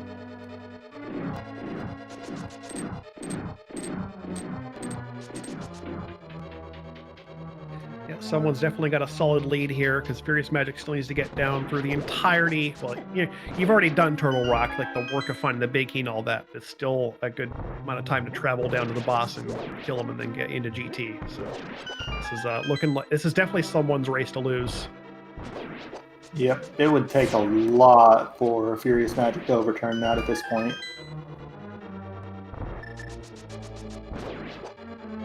And that Red Zizak not playing really nice there, letting someone dash through him, but able to make it up. And then that Stalfos dying, kind of an application of the spooky we were talking about earlier. It's not nearly as dramatic, but Fire Rod Splash was offset slightly, and that allowed it to kill that Stalfos, even though it wasn't really near the actual projectile.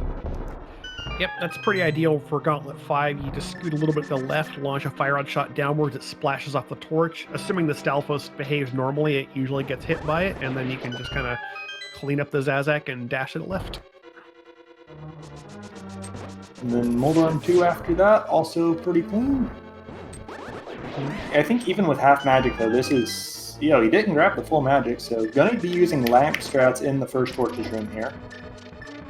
Yeah, I think that drop, I mean, if it was me, I think that drop came just a little bit too late to realize it was there and while you're already dashing through the door. Yeah, especially when you're already planning on lamp strats, getting your fingers ready for them, thinking about them.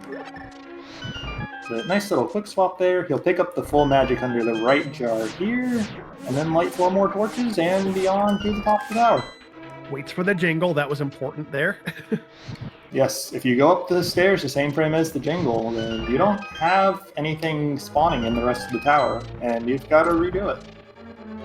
In a race situation like this, you do not want to subject yourself to a jingle glitch by any means. There's double fairies for the full refill, magic for that full refill. Let's kill a Moldorm.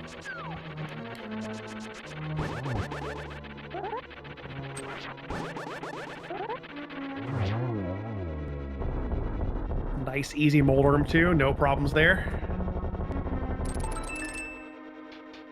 Yeah, not even checking the chest, so there is literally nothing he could find that would help at this point.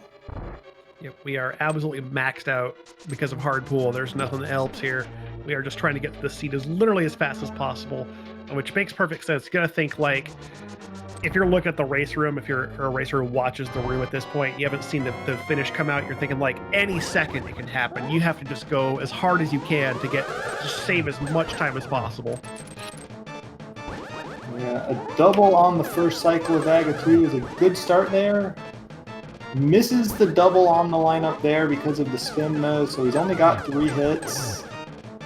Gonna need a 4th cycle here. FuriousMagic has 7 crystals, will be into the tower shortly, but someone's gonna be out of it first.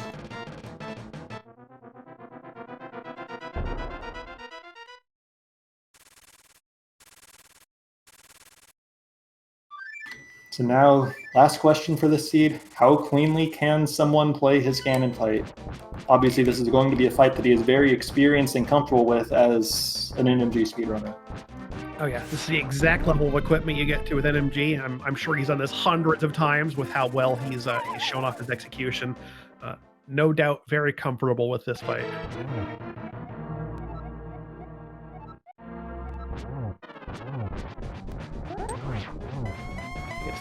It's the trident spin perfectly. There's the one cycle first phase. Very well done. Yep. And I think he's got his 12 slashes in here for the second phase now. Easily, so, yes. Very nice. Textbook 1-1. Yep. Yep. Now it's just a matter of how much do the warps cooperate and how much lamp does he have to spam for that torch glitch.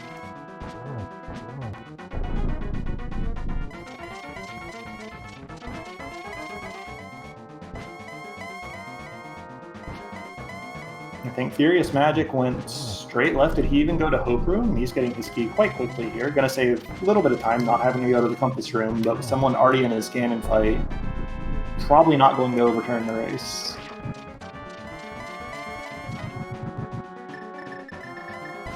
A little bit of lamp spam ensures we get the torch glitch, and now we are just 11 tempered spins away from victory. 10 spins to go.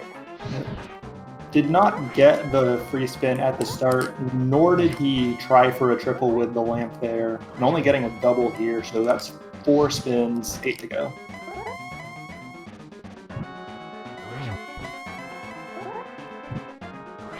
Yeah, there's a lot to be said for how technical this Ganon fight can be. There's a lot of room to give yourself time improvements with getting reading the pattern of every teleport and looking for opportunities to get triples on these on every torchlight, as many as possible at least.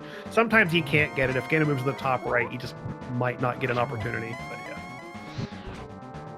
yeah. Yep. And part of it's just knowing what you can and can't do and just finding a rhythm, getting into it, sticking with it. But that is 12 hits down. That's going to be someone ready to cross the bridge and close the book on this seed. And someone325 will finish in first place this race with an official time on racetime.gg of 1 hour, 50 minutes, and 15 seconds. Well done. Yep. And then FuriousMagic opting to forfeit at the top of Ganon's Tower here. So that will... Done with the seed. Understandable. Yep. I don't blame him.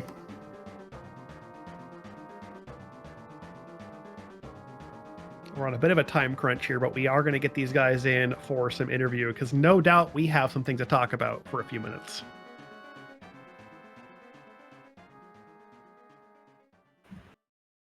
Yep, and we do have both the runners in here with us, so I guess GG's to both of you. Congratulations to someone, but what a seed. Hey, GG's. GG's. So I guess, is there anything that either of you would like to say first? This group has cursed seeds. Yeah. Yeah, I understand that. You guys understand it even more, but still, this is not totally an outlier for this group. I mean, I've had slightly longer seeds, but yeah, this is pretty bad. But yeah, an hour 50 is definitely a pretty long seed for how this tournament tends to go. Still big props to both of you for getting through it as fast as you could. Like, there's still a lot of good execution on both sides. Yeah, you in particular had some really, really good boss fights, especially towards the end of the game. It kind of felt like you were getting even better at that on the execution front as the seed went on. yeah, Temper Sword's pretty good. Yeah, the NMG tournament I was in helped with that too. Yeah, from my standpoint, I know that someone is a better execution player, so when I saw that this was a pet seat, I'm like, oh, I probably lost because execution's going to favor him. And sure enough, it did. I know there was a bit of a routing that also came into it, but yeah, ultimately that happened. Yeah, like that early mirror for someone made the early game routing a lot smoother, I think, with the Dark World. But just ultimately, someone, you still got every single item in the game before pulling the ped. So it helped, but it's still at what cost, kind of. Yeah, for sure. Yeah, the mirror was pretty good because I got mitts from Pod. So that means the only thing I left in the Dark World was like Graveyard Legend Catfish. And then that's pretty easy to clean up. Yeah, I think Chad at the time that you did King's Tomb was asking why you didn't approach that from the Dark World to clean all that up then, but that takes a lot of time. That's a lot of mirror transitions, so I can understand it. Yeah, it's pretty quick doing it from there because I'm going up the mountain anyway.